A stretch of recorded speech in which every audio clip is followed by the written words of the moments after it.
Hello, best learners. This is Mustafa here at Learn with the Best, and we've got a great video for you today. We're going to be looking at Robert Greene's 48 Laws of Power. Law number 5. So much depends on reputation, so guard it with your life.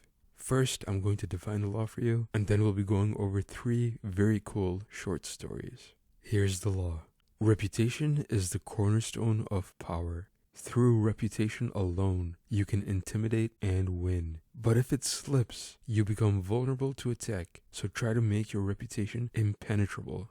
Always be alert to potential attacks and squash them before they have had the chance to infect. Meanwhile, learn to destroy your enemies by opening holes in their very own reputations. Then stand aside and let others destroy them for you.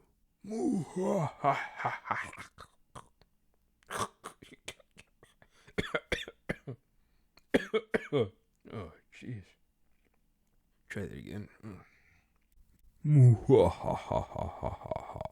I actually did very well with this law once without even realizing it. This was before I had even heard of the 48 Laws of Power.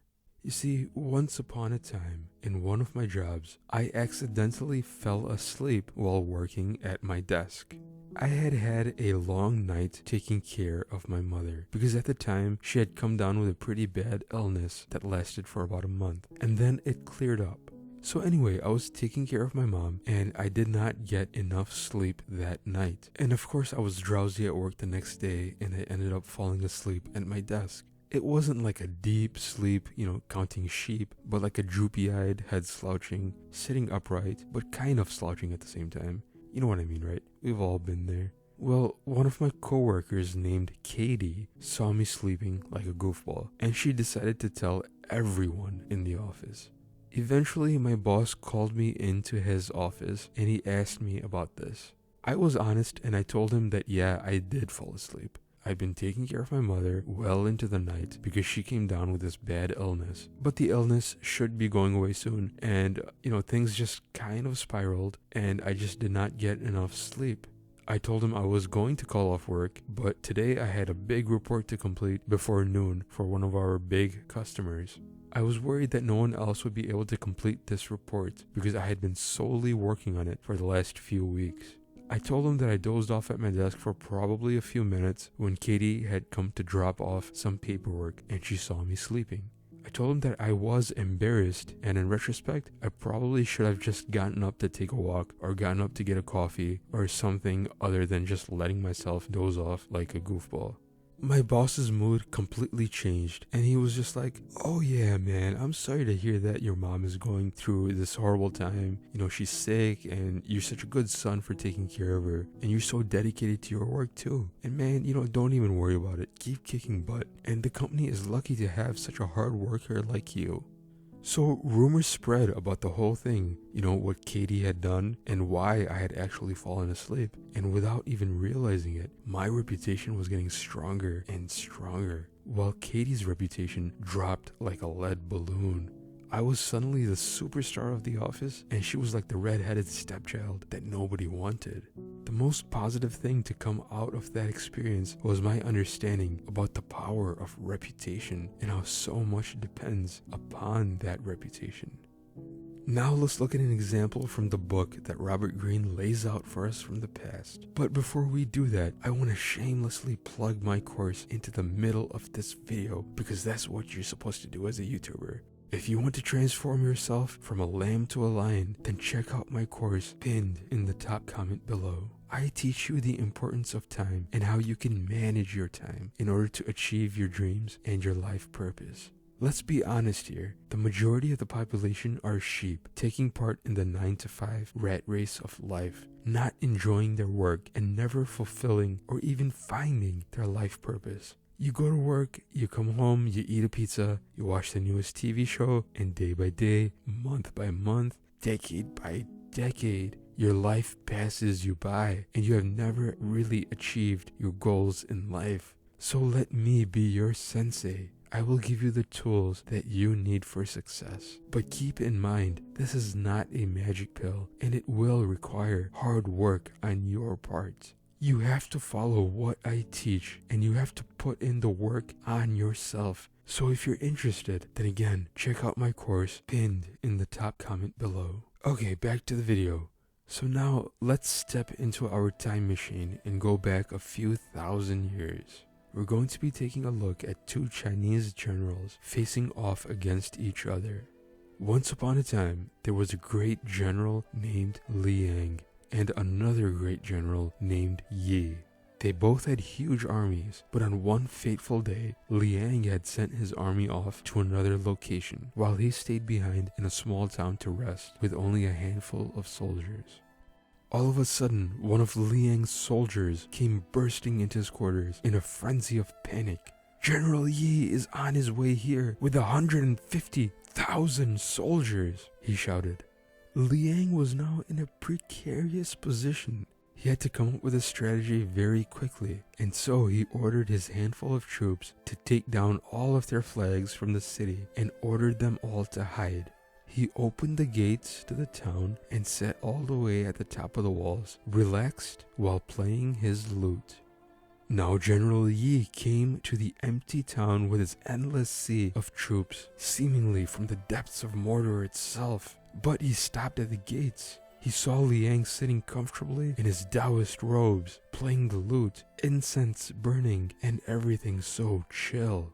Yi was not sure what was going on, but he feared that Liang was planning a trap, and so he ordered his entire army, Uruk-hai and all, to retreat. Yi knew Liang very well because they had battled dozens of times before. For a second, Yi thought that maybe Liang was really alone and that he was just bluffing. But he did not want to find out because Liang was known as the Sleeping Dragon. That, my friends, was Liang's reputation.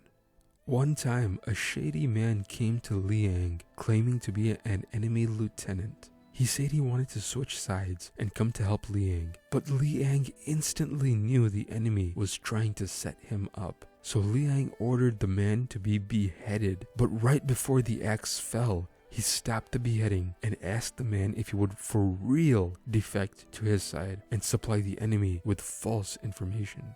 The man was so grateful and agreed to defect to Liang's side for real and supply the enemy with falsified information. Liang won battle after battle after battle. On another occasion, Liang actually stole a military seal and created falsified documents, dispatching enemy troops to distant locations. After the troops had dispersed, he was able to capture 3 cities. So, dear viewer, do you see that this is the power of reputation and why General Yi feared General Liang to such an extent? Okay, on to our last example here. Now I want to share an observation from when I was in high school. So once upon a time, I was friends with a guy named Steve. He was a short guy, about average looking, nothing too special about him. He was not a jock, not into sports, and he wasn't a chick magnet by any means. But he did have confidence, extreme confidence. And he was in love with a very popular girl named Francesca, and he was able to charm her into dating him and eventually doing the deed with him. Rumors spread, and his popularity skyrocketed to the moon. All the while, her reputation went straight down. And why is this? Aren't men and women supposed to be equal? Why would her reputation be soiled while his takes off on a Tesla rocket ship? It's because men and women are equal in different ways. Men have more power in certain areas, and women have more power in other areas. Evolutionarily speaking, back in the day, a caveman had the genetic imperative to spread his seed to as many flowers as possible, if that makes sense. While a cave woman had to pick one guy that she deemed worthy to protect her and her offspring. Well, Steve was not worthy. He was just average, but the simple fact that Francesca deemed him worthy enough for her made him seem like a quality guy. Francesca didn't have to pick him as her mate. She could have had a tall, good-looking guy who was just as equally as popular as her, but she went with the guy that she liked. So in closing, guard your reputation. It really does matter. You will have a different reputation at different points in your life and in different circles. So you have to think about what you want to get out of whatever situation you're going into and create your reputation based around that imperative. If you like my YouTube content and you want more, then please check out my Patreon link pinned in the top comment below. I upload new videos every Friday for my Patreon subscribers that go deeper into my life regarding the 48 laws of power. These videos are a bit more raw and untamed than my usual videos here on YouTube. And if you're a patron of mine already, then I want to thank you from the bottom of my heart, because it's people like you that truly make all of this possible in the first place.